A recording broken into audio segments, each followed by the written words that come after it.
The morning sun barely touched the towers of the Galactic Defense Academy when Emily Park walked through its massive doors. The building stretched so high into the sky that clouds often gathered around its upper floors. Inside, the halls were wide enough for 3 cracks warriors to walk side by side without touching. Emily felt small here, and she knew that was exactly how everyone else saw her too. She moved through corridors filled with alien cadets who towered over her. There were cracks with their thick scaled bodies and tails that could break bones. There were Voltari with 4 arms and eyes that could see in spectrums humans could not even imagine. There were Sethkai, who looked like walking crystals that sang instead of spoke. Among all these powerful beings, Emily looked fragile. She looked weak.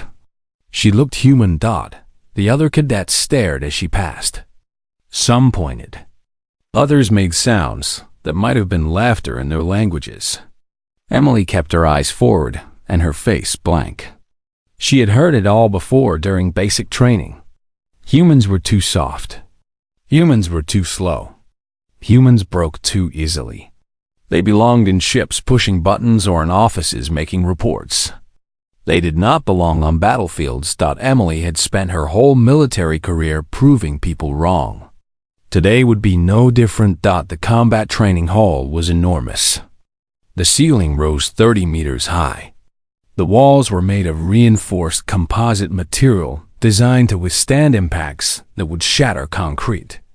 Training dummies stood in neat rows, each one built to take punishment from the strongest species in the Alliance. Weapons racks lined the walls, holding everything from plasma rifles to shock batons to traditional bladed weapons from 100 different worlds. Emily was the first human to enter this hall in over 10 years. She could feel the weight of that history on her shoulders. Instructor Thulgan stood in the center of the hall. He was Cracks, and he was massive even by Crack standards. His scales were black as obsidian, and they gleamed under the bright training lights. His muscles rippled with barely contained power. His tail swept back and forth across the floor, leaving small scratches in the durable material. His eyes were large and yellow, and when they fixed on Emily, they showed nothing but amusement.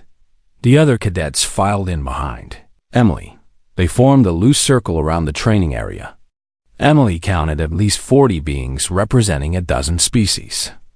All of them were bigger than her. All of them were stronger than her, at least by the standards the galaxy used to measure strength. Thulgan crossed his massive arms and looked down at Emily. His mouth opened, showing rows of sharp teeth in what might have been a smile but felt more like a threat display. "Your file says you passed basic combat training," he said. His voice was deep and rumbling like rocks grinding together. "It says you scored in the top percentile for human performance." He paused and several cadets laughed. "That means nothing here, human. This is not a human facility. This is the Galactic Defense Academy where we train real warriors." Emily said nothing. She stood at attention with her hands behind her back. Her expression remained neutral, even as more laughter rippled through the assembled cadets. "Let's see what humanity has sent us," Thulgan continued. He gestured toward one of the training dummies with a clawed hand. "Strike it. Use your full strength. Show us what makes you think you belong in this hall." Emily walked toward the indicated dummy. Her boots made soft sounds on the floor compared to the heavy footfalls of the aliens around her. The dummy stood 2.5 meters tall, built to resemble a generic humanoid opponent.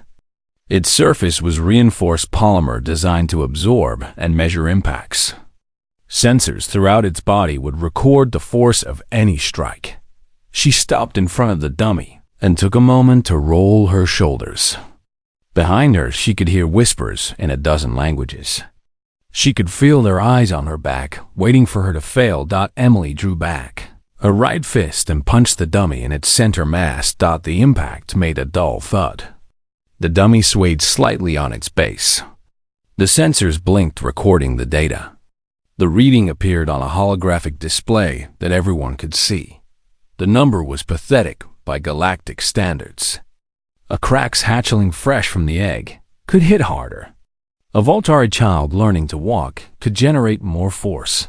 The training hall erupted in laughter. It was not cruel laughter exactly, but it was dismissive. It was the laughter of beings who had just seen their low expectations confirmed.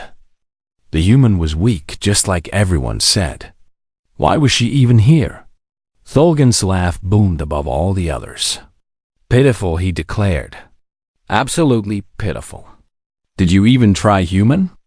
Perhaps your species should stick to what it does best. Leave the fighting to those of us who were built for it. More laughter. More whispers. Emily could see some of the cadets shaking their heads. A few looked away as if embarrassed on her behalf. One of the Voltari twins exchanged glances with his brother, using all four of his eyes to express his disappointment. The Sethkai named Harmony chimed a soft, sad note. Emily stepped back from the dummy. She looked at her hand and flexed her fingers slowly. Her expression had not changed. Her breathing was steady. When she looked up at Thulgan, her eyes were calm and dark and completely unafraid. Permission to strike again, Instructor, she said. Her voice was quiet, but it carried through the whole. I was not properly prepared. Thulgan's amusement only grew. He uncrossed his arms and spread them wide in a gesture of mock generosity. Oh, the human wants another chance, he said, turning to address the other cadets as much as Emily. Very well. Show us your proper strike. His tail swept across the floor again. Maybe this time you will move the dummy a whole centimeter. The cadets pressed closer, forming a tighter circle. They wanted to see this. They wanted to witness the human embarrass herself again. It would make a good story to tell later. The day the weak human tried to prove herself and fell twice in front of everyone. Emily returned to the dummy. She stood facing it and took a deep breath. Her hands hung loose at her sides. She closed her eyes for just a moment, and something changed in her posture. It was subtle but real. The tension in her shoulders shifted. Her breathing deepened. Her fingers curled slightly. What none of the aliens in that hall understood, what none of them could understand, was what it meant to be human. They saw weakness because they measured strength in simple terms. How hard could you hit? How much could you lift? How fast could you run? They did not understand that humans were different. Humans had evolved on a death world where everything from the weather to the wildlife to the invisible bacteria tried to kill them every single day. Humans had not developed natural weapons or armor because they had developed something better. They had developed minds that could plan and hands that could build and bodies that could adapt. And most importantly, they had developed restraint. Emily opened her eyes. She settled into a proper fighting stance with her feet shoulder-width apart and her weight balanced. She looked at the dummy and then at her right hand. She drew another deep breath and felt something inside her loosen. It was like removing a lock or opening a door that usually stayed closed. She was ready. Ready. When you were human, Thulgan said. His voice was full of mockery. Show us this proper strike of yours. Emily struck the dummy again. This time was different. The sound came first. It was sharp and loud like a gunshot, echoing through the massive training hall. Every head turned. Every conversation stopped. Even the cadets who had been looking away snapped their attention. Back to the center of the room, the training dummy did not just move. It flew. The reinforced polymer body that was designed to withstand strikes from beings. 3 times, Emily's size launched backward through the air. It tumbled end over end, traveling faster than most of the watching cadets could properly track. The sensors throughout its body sparked and died, unable to process the overwhelming force that had just struck it. The dummy hit the far wall with a sound like thunder. And then the wall cracked. It was not a small crack. The reinforced composite material that made up the training hall walls was designed by the best engineers in the galaxy. It could withstand plasma fire. It could absorb kinetic impacts from weapons designed to breach starship hulls. It was supposed to be nearly indestructible. The cracks started at the point of impact and spread outward like lightning frozen in stone. Smaller fractures branched off from the main break, creating a spiderweb pattern that covered a section of wall 3 meters wide. Chunks of material broke free and fell to the floor with heavy thuds. Dust filled the air. The dummy itself was embedded in the wall. Its frame was bent. Its surface was warped. It hung there like a piece of broken art, while more pieces of the wall crumbled around it. The training hall was absolutely silent. Not one cadet spoke. Not one being moved. Even Thalgan stood frozen with his mouth hanging open and his tail completely still. Emily remained in her follow-through position. Her right arm was extended toward where the dummy had been. Her left hand was clenched at her side. Her breathing was controlled, but she could not hide the slight wince that crossed her face. Her knuckles were already swelling. She could feel the damage spreading up through her hand and into her wrist and forearm. 3 of her knuckles were fractured. Her wrist was sprained.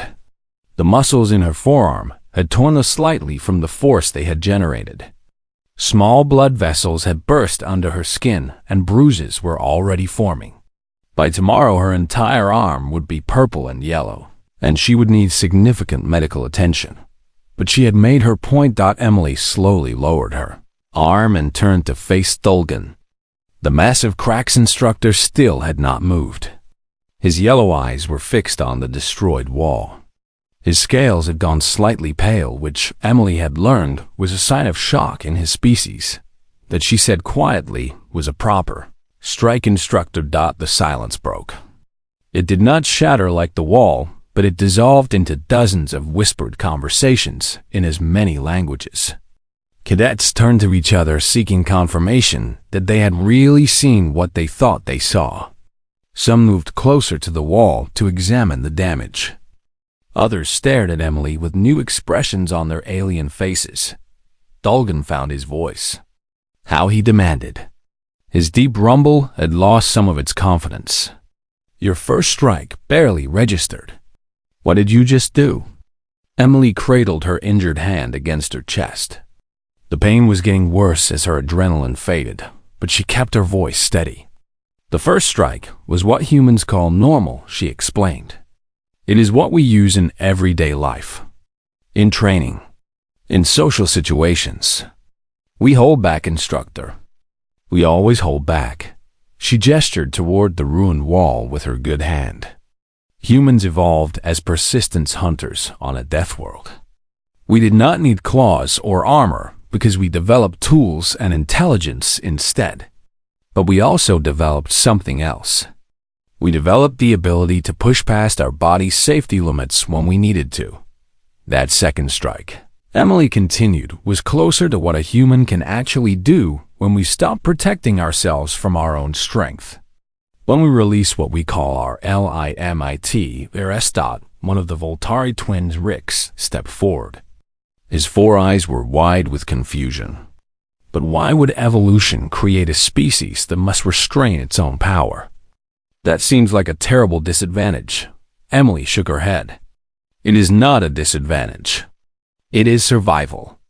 Humans are social creatures. We build things together. We work together. We live in close contact with each other every day. If we used our full strength in every interaction, we would kill each other by accident. She looked around at the assembled cadets, making eye contact with as many as she could. Think about it. If I shook your hand with the force I just used, I would crush every bone in your fingers. If I hugged a friend, I would break their ribs. If I stumbled and grabbed someone to catch myself, I would tear their arm from its socket. We needed to be able to interact without causing harm, so we evolved lunets. The Sethkai harmony chimed a series of notes that the translation software rendered as confusion. So every human walks around using only a fraction of their true strength? Every single one, Emily confirmed. We operate at about 30% of our actual physical capacity in normal circumstances. It is so automatic that most humans never even think about it. From the time we are infants, we learn to be gentle, to pull our punches, to control ourselves. Then, how do you access the rest? Vex, the other Voltari twin, asked. How do you remove these limits? Emily flexed her good hand. Adrenaline can do it automatically in life-threatening situations. Training can teach you to do it consciously, like I just did. Extreme emotion can trigger it. There are stories throughout human history of people performing impossible feats. Mothers lifting vehicles off trapped children. Soldiers fighting with mortal wounds. People running faster or jumping higher than should be possible. She paused, and her expression grew more serious. But there is always a cost. My hand is fractured. My wrist is sprained. My arm muscles are torn. I will need medical treatment and several days of recovery. If I had put my full force into that strike, I might have shattered every bone in my arm. Human bodies are not designed to handle the forces we can generate when we remove our limits completely. Thulgan had been listening in silence. Now he moved toward the wall, running one clawed hand over the cracks. His tail dragged behind him limply. I have trained warriors from dozens of species, he said softly. I have seen feats of strength that would terrify most beings. But I have never seen anything like this. He turned back to Emily. You broke a reinforced wall with your bare hand, and you injured yourself doing it. What kind of species evolves this way? The kind that comes from a death world, Emily replied. Earth is classified as a Class 12 death world by galactic standards. Most species in the Alliance come from Class 4 or Class 5 worlds. Some from Class 6 or 7. Earth is different. Our planet has extreme weather, high gravity, aggressive predators, poisonous plants, dangerous terrain, diseases and parasites that constantly attack us. We evolved in an environment that was actively trying to kill us every single day. She looked at her injured hand again. Humans who could push past pain and injury to escape danger were the ones who survived. Humans who could override their body's warnings to protect their families or their tribe were the ones who lived to pass on their genes. We are the descendants of the most stubborn, most determined, most desperate survivors that Earth could produce. We do not give up even when our bodies break. Especially not when our bodies break. The training hall had gone quiet again. The cadets were processing what they had learned. Some looked frightened. Others looked thoughtful. A few looked at Emily with something that might have been respect. Thulgan straightened to his full height. Report to medical immediately, Lieutenant Park, he ordered. Then he paused and added in a quieter voice, I have underestimated your species. I suspect the entire Academy has. We will speak more about this later. Emily nodded and turned to leave. But before she reached the door, Harmony chimed again. Lieutenant Park, if all humans have this ability, why does the rest of the galaxy not know about it? Emily stopped and looked back over her shoulder. Because most humans never need to use it, she said simply. And because humans learned a long time ago that it is useful to be underestimated. We are a paranoid species. We like having advantages that others do not know about. She smiled slightly despite the pain in her hand. It keeps us alive. Then she left the hall, leaving behind a group of alien cadets who would never look at humans the same way again. The medical bay was located on the 15th floor of the Academy Tower. Emily rode the lift in silence with her injured hand pressed against her chest. The pain had settled into a deep throbbing ache that pulsed in time with her heartbeat. She had done damage, and she knew it. The question now was how much and how long it would take to heal. The medical officer on duty was an Eldrasian named Cass. His silver skin caught the light as he looked up from his terminal. Eldrasians were known throughout the galaxy for their medical skills. They had sensitive manipulator tendrils and could see deeper into the light spectrum than most species, which made them excellent surgeons and diagnosticians. "Let me see the hand," Kes said without preamble. His voice was soft and precise. Emily extended her arm. Kes took her hand gently in his tendrils and began examining it. His multifaceted eyes shifted colors as he scanned through different visual spectrums. He made small clicking sounds that the translator did not bother to interpret. "I heard what happened in the training hall," Kes said as he worked. "Word travels fast in this academy. They are saying a human broke the reinforced wall in the combat training center." He looked up at Emily. "They are saying you did it with one punch." Emily nodded. "I did." Kes returned his attention to her hand. 3 metacarpal fractures. Severe wrist sprain with ligament damage. Muscle tears throughout the forearm. Extensive bruising and soft tissue damage. He moved to a medical scanner and guided her hand under its array of sensors.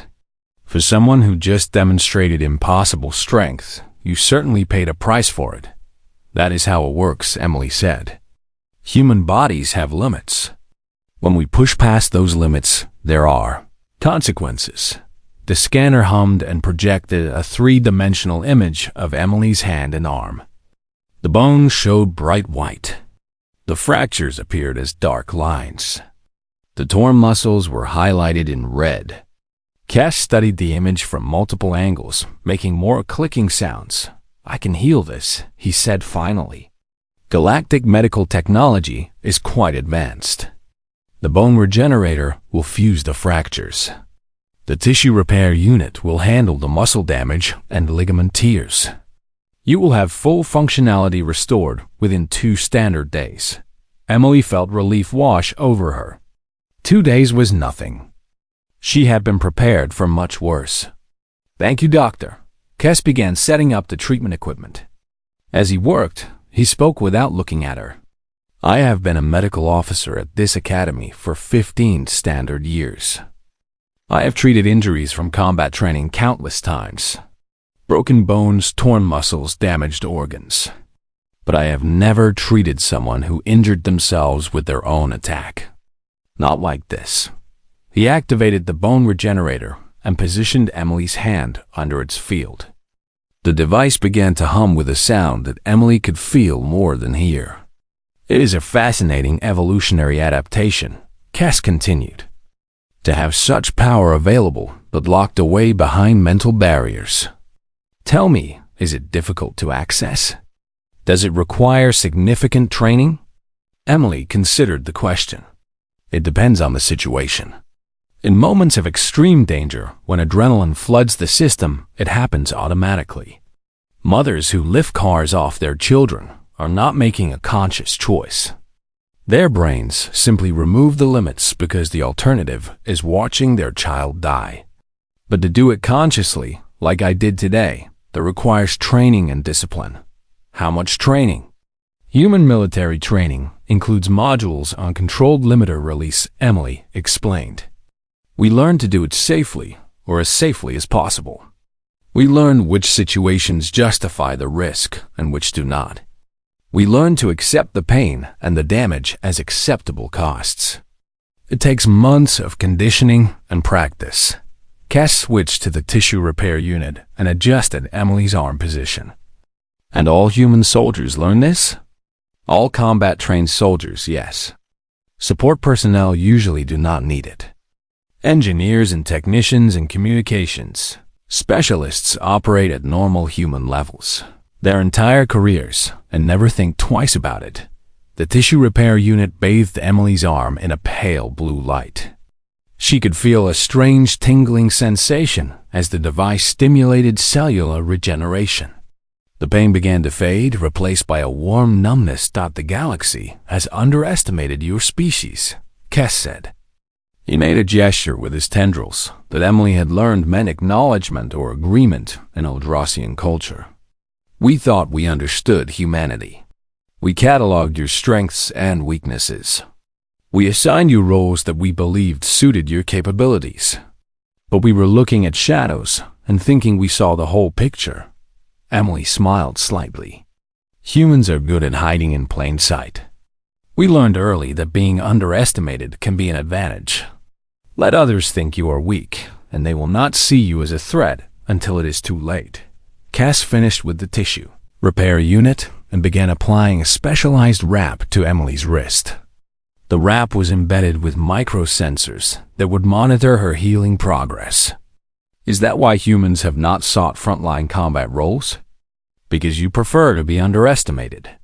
Partly, Emily admitted, but also because we genuinely excel at support roles. Humans are good engineers. We are good at maintaining complex systems. We are good at logistics and planning. We are good at diplomacy because we understand social dynamics. The galaxy was not wrong to assign us those roles. They were just incomplete. Incomplete, Cass repeated. He stepped back and examined his work. You can use the hand for light tasks, but avoid putting significant force on it for the next 2 days. Return if you experience any unusual pain or loss of function. He paused. What happened today will change things for humans in the Academy. You know that, correct? I hope so, Emily said. She flexed her hand experimentally. The pain was gone, replaced by a mild stiffness. That is why I did it. Not to show off, but to show what is possible. Humans have been held back by assumptions and limitations that others placed on us. Maybe now we can prove what we are really capable of. Cass made another gesture, this one expressing what the translator interpreted as respect mixed with caution. Be careful, Lieutenant Park. Power that has been hidden for so long will attract attention. Not all of it will be positive. There are those in the Alliance who may feel threatened by what you have revealed. Emily nodded. I understand, Doctor. But the truth was going to come out eventually. Better that it happens in a controlled environment like the Academy than in a real combat situation where misunderstandings could cost lives. She stood and tested her arm. The healing was remarkable. In just under an hour, Cass had repaired damage that would have taken weeks to heal naturally on Earth. Galactic medical technology was impressive. Thank you again, Doctor. I appreciate your skill and your discretion. Cass tilted his head in the Eldrasian equivalent of a nod. It is my duty, but also my pleasure. I look forward to learning more about human physiology. You are far more interesting than your file suggested. Emily left the medical bay and took the lift back down to the residential floors. As she traveled, she noticed other cadets staring at her. Word had spread fast. Some of the looks were curious. Others were wary. A few might have been hostile, though it was hard to read. Expressions on alien faces. She returned to her quarters and found a message waiting on her terminal. It was from Instructor Thulgan, requesting her presence in his office at 0800 the next morning. The message was brief and formal, but Emily could sense the weight behind it. The demonstration in the training hall had consequences, and those consequences were about to become clear. She sat on her bunk and looked at her hand. The wrap covered most of her wrist, but her knuckles were visible. They looked normal now. No swelling. No bruising. The miracle of advanced medical technology had erased the visible evidence of what she had done, but the memory remained. Not just in Emily's mind, but in the minds of everyone who had been in that training hall. They had seen something they believed was impossible. They had watched a small human woman destroy equipment and crack a reinforced wall with her bare hand. They had learned that humans were not what they seemed. Emily wondered what would come next. Would the Academy embrace human combat potential? Would they fear it? Would other species start looking at humans differently across the galaxy? She did not know, but she knew that she had started something that could not be stopped. The secret was out. Humanity was stronger than anyone had believed. The question now was what the galaxy would do with that knowledge. Outside her window, the sun was setting over the Academy grounds. The sky turned brilliant shades of orange and purple that reminded Emily of Earth sunsets. She felt a pang of homesickness. Earth was far away, and she was surrounded by aliens, who were still trying to understand what it meant to be human. But she was not alone. There were other humans in the academy scattered across different training programs. They would have heard what happened by now. They would know that one of their own had stood up and shown the galaxy what humans could do. Emily smiled. Tomorrow would bring new challenges. But tonight she would rest and let her body heal. The demonstration was over. Now came the hard part, showing the galaxy that humans belonged not just in support roles, but standing shoulder to shoulder with the greatest warriors in the Alliance. She was ready for that challenge. Humans were always ready. It was what they did best. Emily arrived at Instructor Thulgin's office at precisely 0800. The door was made of the same reinforced material as the training hall walls, and she could not help but notice the irony. She pressed the call button and waited. Enter the deep voice rumbled from within. The office was sparse by human standards, but that was typical for cracks. Their species did not value decorative items. Function over form was their way. Thulgin sat behind a desk that looked too small for his massive frame. Behind him, a large window offered a view of the Verve Academy grounds, where cadets were already engaged in morning exercises. Lieutenant Park Thulgin gestured to a chair. "Sit, please." Emily sat. The chair was designed for beings larger than humans, and her feet barely touched the floor. She kept her posture straight, and her hands folded in her lap. Her injured hand felt almost normal now, with only the faintest stiffness remaining. Thulgin studied her in silence for a long moment. His yellow eyes were unreadable. Finally, he spoke. "What you did yesterday has created significant discussion among the Academy staff. The instructors have been meeting late into the night. Admiral Cass herself became involved. There are questions that need answers. I will answer what I can, sir," Emily said. Thulgin leaned forward. "How many humans possess this ability? Is it limited to special individuals, or is it universal?" "Every human has it," Emily replied. "Every single one. It is part of our basic biology. Some humans are stronger than others, naturally, just like in any species. But all of us have the ability to access more strength than we normally use. All of us have these limiters that we can override when necessary." Thulgin's tail moved in what Emily had learned was a sign of agitation or deep thought. "So the human engineers working on our ships, the diplomats in our embassies, the support staff throughout the Alliance, all of them could do what you did?" "Potentially, yes," Emily said. "Though most of them have never been trained to do it consciously. They would only access that strength in extreme emergencies, and they would injure themselves badly in the process. Combat training teaches us to use it more safely and more effectively, but the capability is there in all of us." Thul single quotes. Gan stood and walked to the window.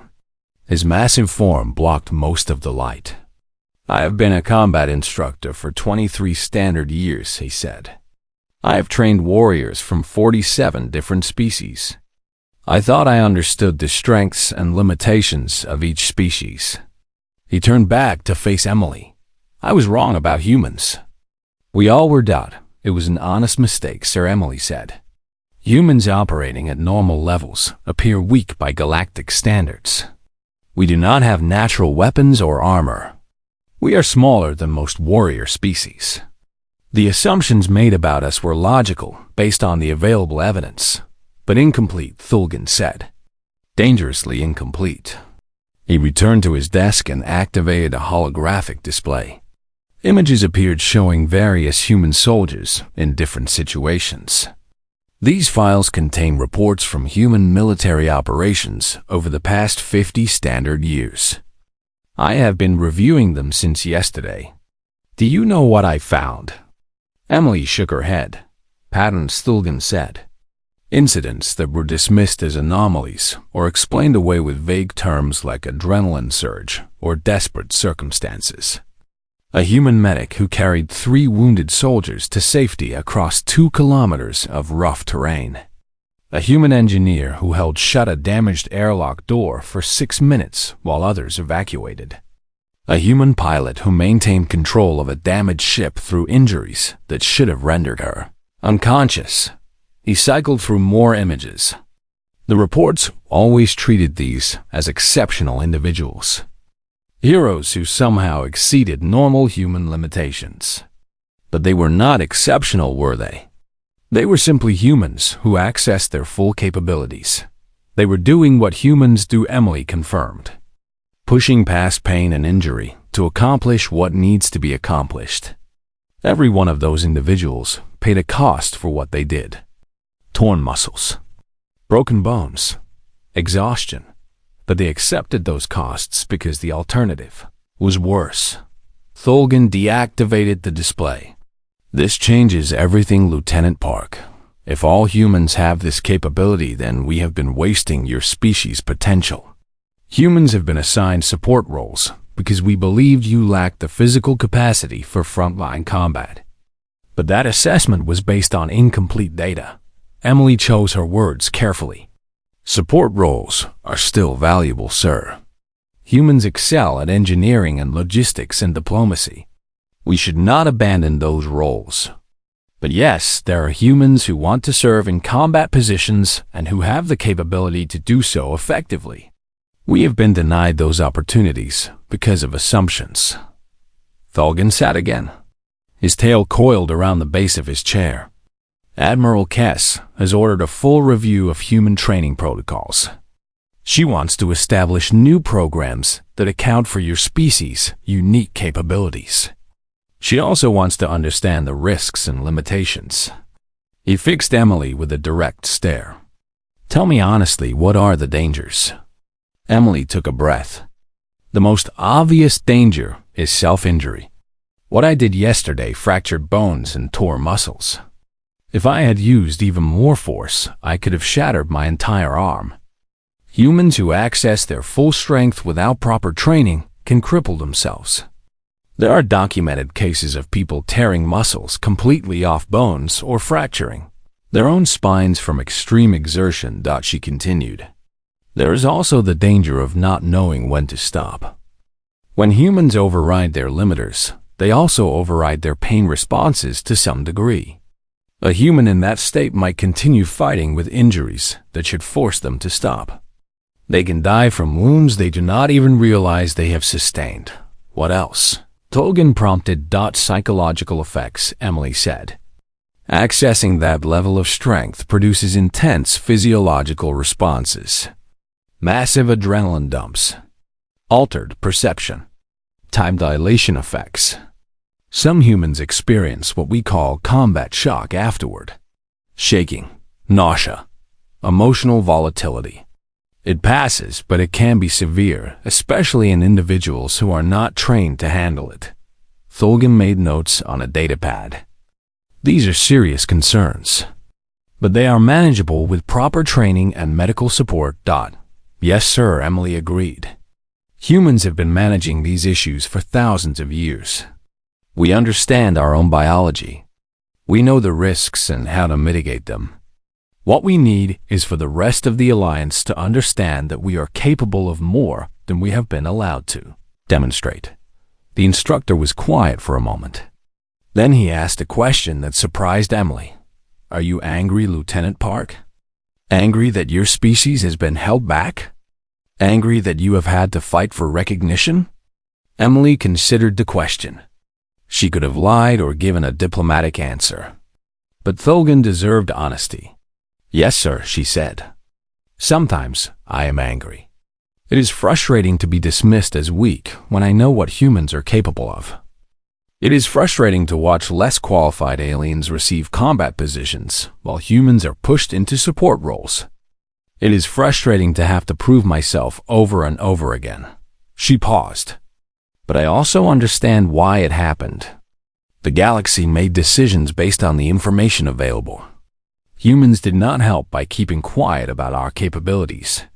We are as much to blame as anyone for the misunderstandings. Thulgan's expression softened slightly. You are diplomatic as well as strong. That is a valuable combination. He stood again, indicating the meeting was nearing its end. Admiral Kess wants to meet with you this afternoon. She will discuss the new training programs and your role in them. I suspect you will be asked to do more than just participate. Emily stood as well. Whatever the Admiral needs, sir. Thulgan walked around the desk and stood before Emily. He was more than twice her height and several times her mass. But for the first time, he did not look down at her with condescension. He looked at her with respect. I owe you an apology, Lieutenant Park. My mockery yesterday was unprofessional. More than that, it was based on ignorance. You opened my eyes, and I am grateful for that, even though you had to break equipment and injure yourself to do it. Emily smiled. No apology needed, sir. You reacted based on what you knew. Now you know more. That is all that matters. Thulgan extended one massive clawed hand. Emily took it without hesitation. His grip was careful and controlled. For the first time, Emily realized that cracks were holding back two in their own way. They could crush human bones with their grip, but they chose not to. Every species found ways to interact safely with others. You have started something here, Thulgan said. Something that will echo beyond this academy. The galaxy will look at humans differently now. That brings opportunities but also challenges. Are you prepared for what comes next? Emily met his eyes. Humans are always prepared, sir. We have been preparing for millions of years. Everything in our evolution has been building toward this. We are ready to show the galaxy what we can really do. Thulgan released her hand. Then go and rest before your meeting with the Admiral. You will need your strength. The easy part is over. Now comes the hard work of changing minds and rewriting policies and proving that humans deserve a place among the warriors of the Alliance. Emily saluted and left the office. As she walked through the corridors, she felt something shift inside her. The demonstration had been necessary, but it was just the beginning. Now came the real challenge, convincing the entire galactic establishment that humans belonged not as support staff, but as equals. It would not be easy. But then Nath. 3 weeks had passed since Emily broke the training hall wall. In that short time, everything had changed, and yet somehow everything remained the same. The academy still trained warriors. Cadets still pushed themselves to their limits. Instructors still demanded excellence. But now when Emily walked through the halls, the stares were different. The whispers carried a new tone. Respect mixed with curiosity. Caution mixed with interest. The aliens around her had learned that humans were not what they seemed, and that knowledge changed every interaction. Emily stood once again in the combat training hall. The wall had been repaired and reinforced with even stronger materials. New training dummies lined the floor, equipped with variable resistance settings that could adapt to different species. But the biggest change was not in the equipment. It was in the people gathered to hear what she had to say. Admiral Kess stood at the front of the hall. Her silver Eldrasian skin caught the light as she addressed the assembly. Behind her were instructors from every combat discipline. Around Emily were cadets representing dozens of species. And scattered throughout were the other human trainees in the academy, 11 men and women who have been waiting their whole careers for this moment. The Admiral's voice carried clearly through the hall. What Lieutenant Park demonstrated 3 weeks ago has led to a comprehensive review of human capabilities and potential. After extensive consultation with military, leadership, medical staff, and human representatives, we are implementing new protocols. She gestured to Emily. Lieutenant Park will explain what these changes mean and what we can expect from human warriors going forward. This information is crucial for any of you who will serve alongside humans in the field. Understanding their capabilities and limitations could save lives, including your own. Emily stepped forward. Her hand was completely healed thanks to galactic medical technology. She felt strong and ready. This was what she had been preparing for since the day she joined the military. "Thank you, Admiral," she said. Then she addressed the assembled crowd. 3 weeks ago, I demonstrated something that surprised many of you. I struck a training dummy with enough force to destroy it and crack a reinforced wall. Many of you have questions about how that was possible and whether other humans can do the same. I am here to answer those questions. She activated a holographic display showing human anatomy. This is a standard human. We are smaller than most warrior species. We lack natural weapons like claws or fangs. We have no armor plating or enhanced durability. By most galactic standards, we appear weak. But appearances can be deceiving. The display shifted, showing muscular and skeletal systems. Humans evolved on a Class 12 death world called Earth. Our planet subjected us to constant environmental challenges. Extreme weather, dangerous predators, diseases, high gravity compared to most inhabited worlds. To survive, we developed several key adaptations: intelligence, tool, use, endurance, and something unique among warrior species, the ability to consciously limit our own strength. She highlighted neural pathways in the display. Human brains constantly regulate our physical output. In normal situations, we operate at approximately 30% of our maximum capacity. This is not weakness. This is a survival adaptation that allows us to interact with each other and our environment without causing constant damage. Emily paused to let that information sink in. Think about what it means to live with your full strength, always active. A handshake could break fingers. A hug could crack ribs. Playing with children would be deadly. Humans needed to develop in social groups. We needed to build things with precise movements. We needed to live together without accidentally killing each other. So we evolved limiters. The display showed stress patterns on bones and muscles. But these limiters can be overridden. In life-threatening situations, adrenaline automatically removes some of these restrictions, giving humans access to greater strength. With training, we can learn to do this consciously. This is what I did 3 weeks ago. I deliberately removed my limiters and accessed strength that I normally keep locked away. A Voltari cadet raised 2 of his 4 hands. But you injured yourself doing it. What is the point of strength that damages you? Emily nodded. That is an important question. Yes, I fractured bones and tore muscles with that strike. Human bodies are not designed to handle the forces we can generate at maximum output. But consider the context. I demonstrated this capability in a training environment where immediate medical care was available. In a combat situation, I would only use that level of force if the alternative was death or mission failure. She changed the display to show various scenarios. A human who needs to lift a vehicle off a trapped comrade can do it even knowing it will damage their body. A human who needs to maintain control of a damaged ship can do it even through injuries that should render them unconscious. A human who needs to carry wounded soldiers to safety can do it even when their muscles are tearing. We accept injury to ourselves to accomplish critical objectives. That is insane, a cracks cadet muttered. Emily smiled. To you, perhaps. To humans, it is survival. Our entire evolutionary history taught us that the ones who could push past pain and injury were the ones who lived. We are descended from the most stubborn, most determined, most desperate survivors Earth could produce. Giving up is not in our nature. Instructor Thogan stepped forward. Lieutenant Park has been working with Academy staff to develop new training protocols for human combat specialists.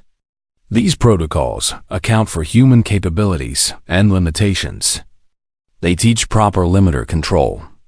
They provide medical support for training injuries.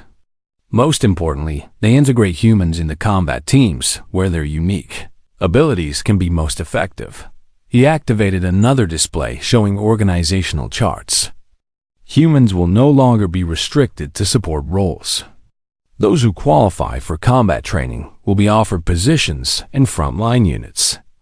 This does not mean every human will become a warrior. Many humans prefer and excel at engineering, diplomacy, and other roles. But those who want to fight will be given that opportunity. Admiral Kess spoke again. We are also establishing a new training position. Lieutenant Park has been promoted to combat instructor specializing in human tactical doctrine and interspecies cooperation. She will train both humans and non-humans in how to fight effectively together. Emily felt pride swell in her chest. It was what she had hoped for. A chance to change things not just for herself, but for every human who came after her. One of the other humans in the assembly stood. His name was David Kim, and Emily had known him since basic training. What about the other species, sir? How do they feel about this? There must be concerns. Admiral Cass addressed this directly. There are concerns, yes.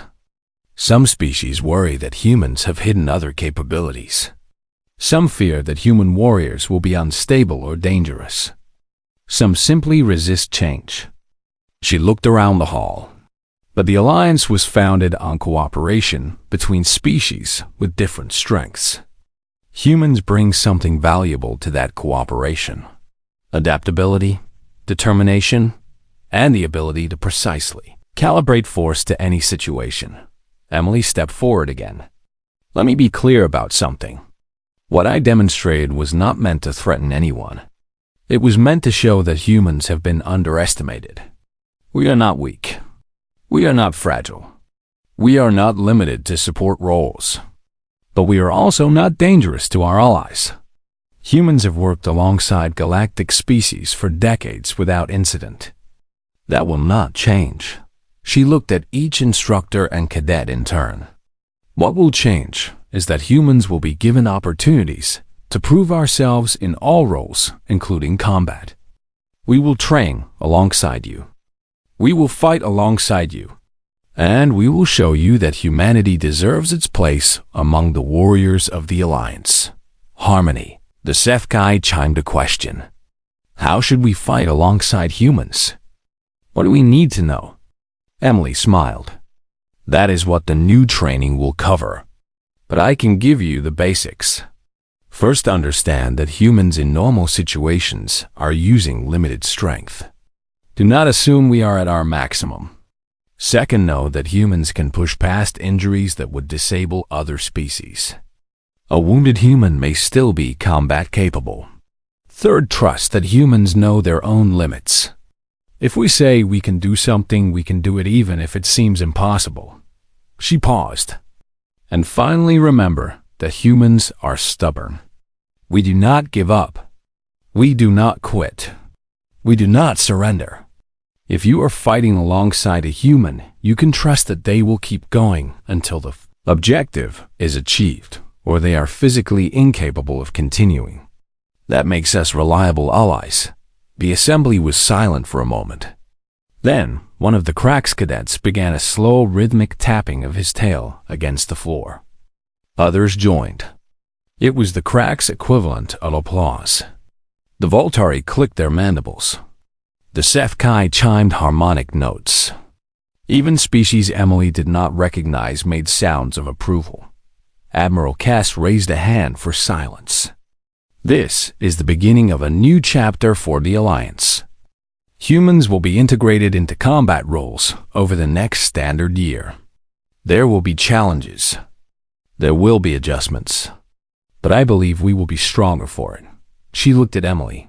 Lieutenant Park, you have your work ahead of you. Training begins tomorrow. Show us what humans can do. Emily saluted. Yes, sir. I will not let you down. The assembly dispersed. Cadets gathered in small groups, discussing what they had learned. Instructors,